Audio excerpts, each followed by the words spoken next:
Well, hello everyone. How are you? I'm off center. You know I don't like that. How are you doing today? I hope you are doing well. I am glad that I am finally back to doing some history. Before we get started, there is the obligatory grifting along the bottom, and I've shown you all this shirt before. This isn't one of my shirts. This is just something well, of course it's one of mine. I own it. I mean, I didn't steal it from somebody, but it isn't one of the ones on my store. But found this at Goodwill. OKL no, which I love. But speaking of things that are on my store, I have added a white Reno Reset. Mike Seebeck, your shirt is in for $25 a month. Patrons, remember, you get a free t-shirt a year. Let me know what you want. And Mike wanted the Reno Reset, but it wasn't in white, so I made it for him in white. So here you go. I don't know if you can read that. Yeah, it says you'll lose your title and you'll be happy. Reno Reset. So I have your shirt here for you, Mike, sitting on your blue chair, but it is in white. For anyone else who would like it, you can get it at tinyurl.com/pink flame merch. I see you all watching because I have a little thing that tells me, so please join me in comments. Also, there's no better time to become a patron. Considering I'm back on the employment market, I would really appreciate it at patreon.com/pink flame of liberty. And of course, you can always support my campaign through the various links that are in the show notes in the YouTube low bar. But before we get even started even more with LP News, I tried to upload this video, and I don't know what happened. It didn't upload. But I like to look at what was going on in the world at the same time as the issue of LP News that we'll be covering. And did you know, maybe you did know, see, I would have been 7 years old then, I think. Math is hard. I would have been 7 years old then, I believe. And apparently in April of 1974, there was like this, like the religious fundamentalist nuts must have been going insane, because there was a rash of like 158 tornadoes that like struck in this really short period of time. Did you know that? Like, I'm watching these videos of these like tornadoes that went absolutely crazy. Well, Fidalgo, I never tell people how to spend their money. So, I'm glad you're supporting a candidate, and I'm sure Joshua is very, very appreciative. Anyone who hasn't sent all their money to Joshua Smith, I would appreciate some crumbs. But thank you for caring enough about the party to support a better future for the party.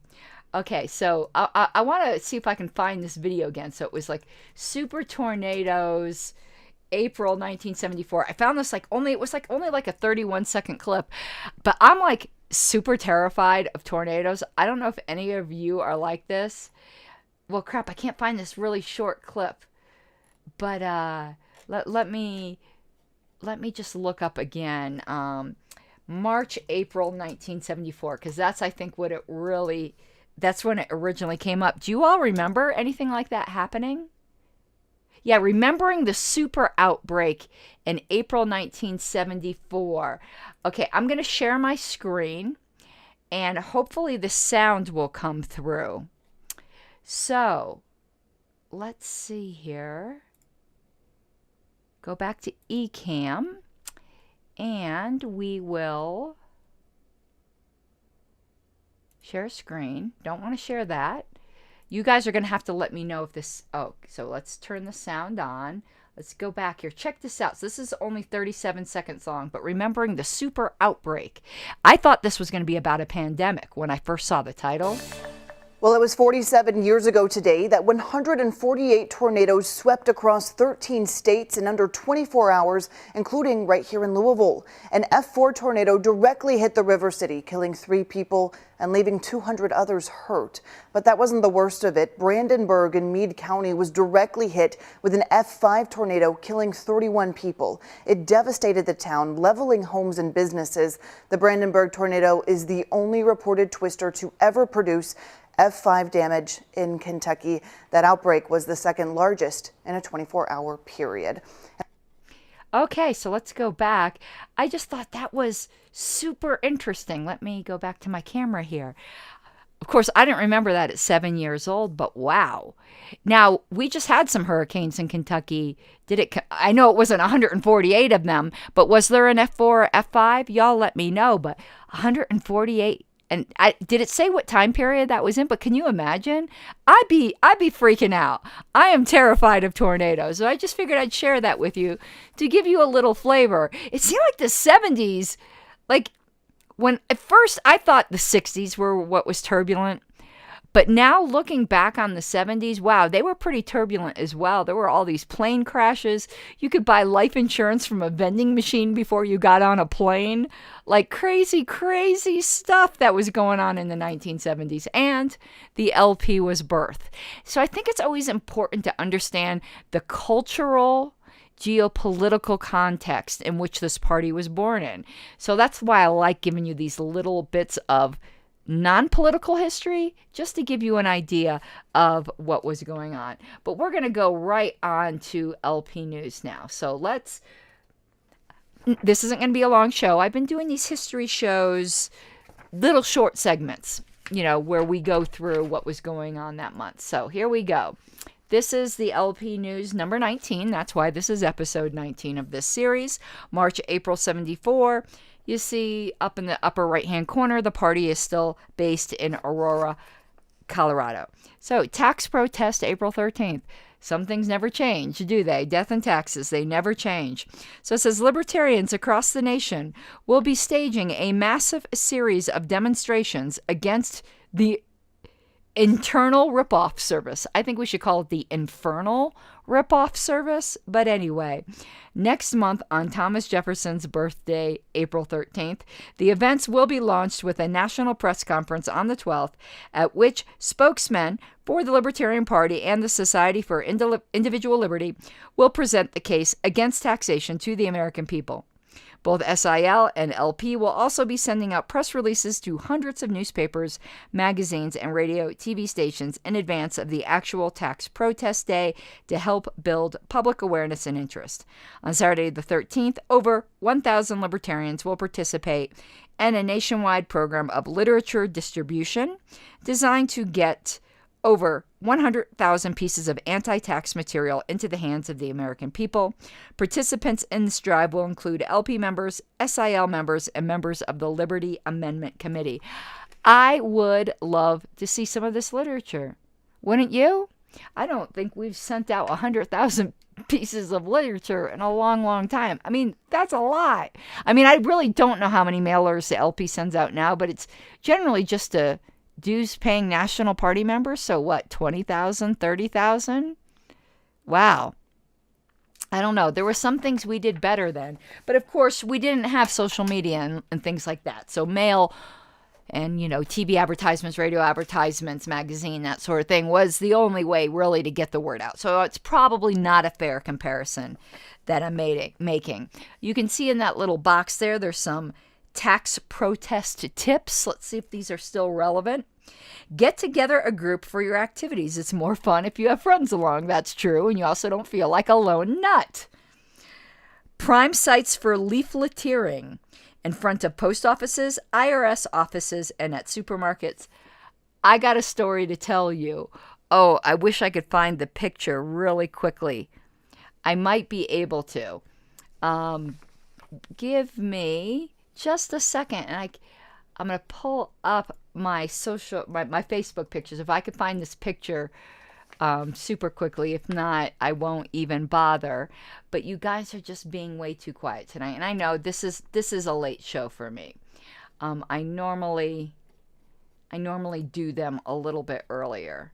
I hate the way Facebook changes everything on me. Where's my featured photos? Here's albums, cover photos. Didn't feature photos used to be like... God, I hate Facebook sometimes. What am I saying sometimes? I hate Facebook all the time. See all photos. Well, I'll just tell you the story then without the photo.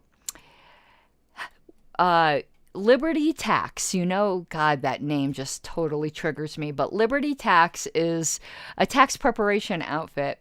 And right around tax season, they have people outside that stand out there in Statue of Liberty outfits. Kind of, well, they wear more than just the headdress that I like to wear. They have the gown and everything on. So Sarah Daggers and I, a while ago, we said, let's go troll Liberty Tax, so, there's always that dude standing out front during tax season in the Statue of Liberty outfit. So all of us got dressed in Statue of Liberty outfits, and we went out there with taxation is theft signs and stood across the street. And this poor guy, he was like, what the hell's going on? He's like, I felt bad in a way because, he's just out there trying to do his job. We weren't jerks or anything. We were just having fun. But so we were all out there in our Statue of Liberty outfits. He's out there in his Statue of Liberty outfits. And we're holding our taxation and theft signs. And then he comes over to us. He's like, are you guys from corporate? I'm sorry. I found that freaking hilarious. But that is one of the best places to go and do a tax protest, because there will be already somebody out there in a Statue of Liberty outfit, which is just insulting to me to be in front of a income tax place in a Statue of Liberty outfit. But anyway, that's what they do. You go out there in your own outfit, and then you can troll them the way we did.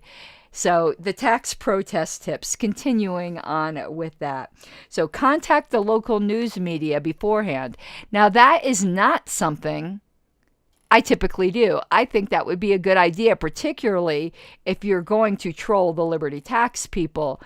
You might actually get some news coverage for that. And I am still flipping through my photos here, hoping to find this, because it was such a cute photo. Daryl Perry's in it as well. He was in a Liberty dress, if I remember correctly. I think all of us, there was about 6 of us, and we all had Statue of Liberty dresses on. Well, maybe next show I will find it, and if I do, I'll bring it up to you guys. So also it says have an anti-tax rally afterwards. Why afterwards? I think the whole point of standing out there is an anti-tax rally. And invite responsive people to attend. Have a party for leafleters and new converts. Okay, so there's your tax protest hints. Now let me tell you the sad thing. When is April 15th? I might still be unemployed. Is that a weekday? Someone can look that up, because normally I don't get to do these any longer because it's in the middle of convention season. I'm usually at some LP convention, and the time we did this one with Sarah, we were actually at an LNC meeting that was in Arizona when we did this. But maybe this year I will be able to do an anti-tax protest. That would be nice. Okay, so the next item on the docket here, and hello, Stephen, I see you, is HR Gross is first in Royce ratings again. Remember, Royce was a guy who was on the LNC at the time who rated people who were in the Senate or the House on how well they did on freedom. So it says the second edition of the Royce Report on Congress, and I haven't been able to find any of these Royce reports, and hello, keep Arkansas legal, says covering the second half of the 1973 session has been published, and veteran isolationist / abolitionist H.R. Gross of Iowa leads the honor roll again with an outstanding score of 92. Second highest scorer in the House is John Rarick of Louisiana with 85. Steve Sims, who was an anarcho-capitalist at one time, and then I know he switched, but he was considered by the party to be the first libertarian elected to federal office. I know a lot of people don't know that and do not think we have yet done that, but that actually did happen. Steve Sims was claimed by the LP. We didn't have ballot access or party status in the state he was in, which was he was an apple grower in Iowa. So if anyone tells you we still haven't elected anyone, depends on to federal office. It depends on how you define it, because the party certainly back then claimed Steve Sims, but he since apostatized from the holy true faith. Louisiana also has the lowest score in the House. Otto Passman, who scored a 9. Wow, you'd have to be pretty bad to score a 9. In the Senate, Scott of Virginia tops the list again with a 70, followed by Helms of North Carolina with a 68. And as he did last time, Gail McGee. That's funny. Now, this is a guy named Gail, but that's my sister's name. My sister is Gail McGee, spelled differently and obviously not a guy, of Wyoming, runs dead last with an 11. And Gail is not anti-freedom. My sister Gail, that is. Henry Jackson and Adlai Stevenson III tie for second worst in the Senate, scoring 16 each. Senate scores overall remain about the same as in the first Royce report, with 14 senators scoring over 50%. House scores plummeted, however. Only 25 of the 435 congressmen scored above 50%, as compared to 66 relative good guys last time. In order to... Oh, okay. I missed something here. All right, so that was the Royce report thing. The way they laid this out was weird. The tax protest column apparently went over to the other side there rather than continuing down. I don't know. So I read half of the tax protest. Now we're going to go back to the other half of the tax protest. All righty, it says, now back to tax protests. In order to encourage the widest possible participation in this project, LP National has prepared a special tax protest leaflet. Damn, I would love to see that. It is 5.5 by 8.5 inches in size and is printed front and back in blue ink. One side consists of a reprinted newspaper story about the LP and its opposition to taxation. Notice it just says taxation, not just income taxation. Those of you who keep trying to deny that the LP position is taxation, all taxation is theft. Sorry, not sorry, that is our position, or as coup master Will of Delaware would say, cope and seethe. The other contains information about the Liberty Amendment. Prices for this leaflet are as follows: $100 for $2.50, $250 for $5, $500 for $9, and $1,000 for $16. And these include airmail shipment to you. In order to make sure that all orders are received in time for distribution on the 13th, we are asking you to send your orders directly to Westbrook Enterprises with an address in Colorado Springs. I wonder if Westbrook Enterprises still exists. Let's take a look. I get so curious about the weirdest things, don't I? Can you tell that I have a little bit of ADD? Westbrook Enterprises. Let's see if that's still a thing. No, there's one in Billings, Montana. Maybe it's the same one. Maybe they moved, but let's look up Westbrook Enterprises, Colorado. Something in Pueblo just called Berg. So apparently this is not, it's not a current enterprise. I was just curious. I get these weird curiosities at times. Okay. Continuing, checks should accompany orders, and these checks should be made out to the Libertarian Party. National Tax Protest Day offers an unmatched opportunity to reach the American people with information about the LP at a time when they will be most receptive to our ideas. Don't pass up this chance to win friends, and influence people. Please review ordering instructions carefully. Okay, now, going back to the Royce report, since I seem to be just jumping around, it's not my fault. The way they set this first page up isn't good. It's not good. It says, saddest news to come out of Congress recently is that H.R. Gross is retiring at the end of this term.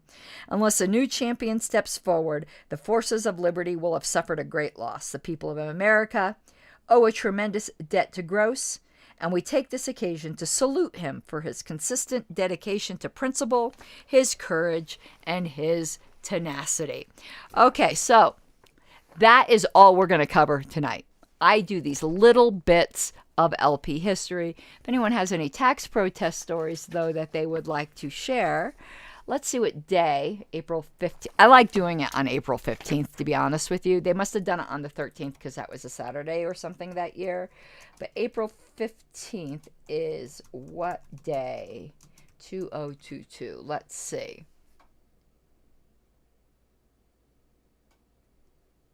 April 15th is also Good Friday. Wow, that's awful. That Good Friday is also tax day. Boo, hiss. Well, but maybe I will be out there protesting, but maybe not. I usually am traveling on a Friday. Bummer. Maybe we can do a protest the week before. I really miss doing these. I really, really do.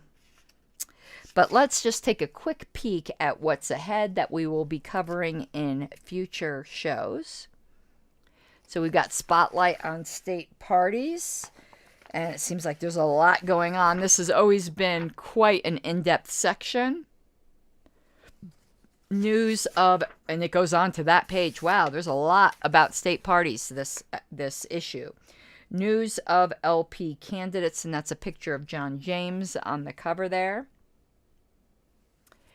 Then on Falling Off the Edge, an editorial. And IRS shafts small parties. Okay, what's new? Convention choice. So it's talking about when the 75 convention will be. They used to have conventions every year back then. Political perspective. Books in brief. Oh, look, the Machinery of Freedom is on there. And lastly, as usual, is Bits and Pieces that has some convention notices on there. All right, that is it on, you got a preview of what we're going to be covering. But, you know, I will have all kinds of bonuses. As you know, January and February was full of history bonuses. Before we go, I'd like to remind you to please subscribe to Daniel 3 Biblical Anarchy, who is one of the sponsors of this show. And again, if you would like to become a sponsor and have your freedom product mentioned, that is a perk that comes to my $25 a month patrons, and you do get a free t-shirt a year. And this right here, as I showed in the beginning of the show, this is a sweet shirt. Reno Reset, baby. You want this for Reno. We have it in white and black at tinyurl.com/Pink Flame merch. We've got all kinds of stuff there because I've got a wacky sense of humor, so I've got a lot of different shirts there. Alrighty, and speaking of my wacky sense of humor, I want to share my sign with you just one more time. I'm an asshole. I'm not running for anything. I just wanted a sign. I don't know why I love that sign so much, and I don't even know where I got that from. Like, I didn't make that. I came home with that from some convention. I think one of the state parties I was visiting was selling that, and I was like, I need that. All right, everyone, that's all I got for you this evening on history, because I've got to do some recording later for my radio show this weekend, which I can't do live because I will be at the Pennsylvania convention. What I plan on doing on my show, sometimes I don't know what I'm going to do until I start talking, but I think I'm going to do my own response, libertarian response, to the State of the Union address. I thought the one that Whitney did was okay. It was good. Actually, I would put it on good, not great, but good. There was one terrible part of it that should have gotten it disapproved, though, from APRC and required her to reshoot it when she said sanctions are reasonable. That is not the Libertarian Party position. I don't know how that made it past APRC. That's why you don't vote Valerie Sarwark on APRC, by the way, but it made it past APRC. But in all full disclosure, it made it past me the first time I listened to the video too. But that was also because I listened to it at 2 times speed, because just quite honestly, Whitney is very low energy and I'm very easily distracted. I watch a lot of videos on 2 times speed. It's not just her, but that one was too slow for me. So that's how I missed it the first time. Maybe the APRC did the same thing, so I should cut them some slack. I don't know. I'm going to be doing my own response. There's different things I would have highlighted than she did, so I will take that opportunity to do that on my show on 1360 KHNC in Weld County, Colorado, but it also airs here on my YouTube channel. Okay, everyone, I hope you have a good night, and I will be talking to you soon. I'm flying tomorrow night to Pennsylvania, so I probably will not have a broadcast tomorrow, and it'll be sketchy over the weekend. Again, this time of year, that's how it is. I do so appreciate your support, your patience, and your love. Bye-bye.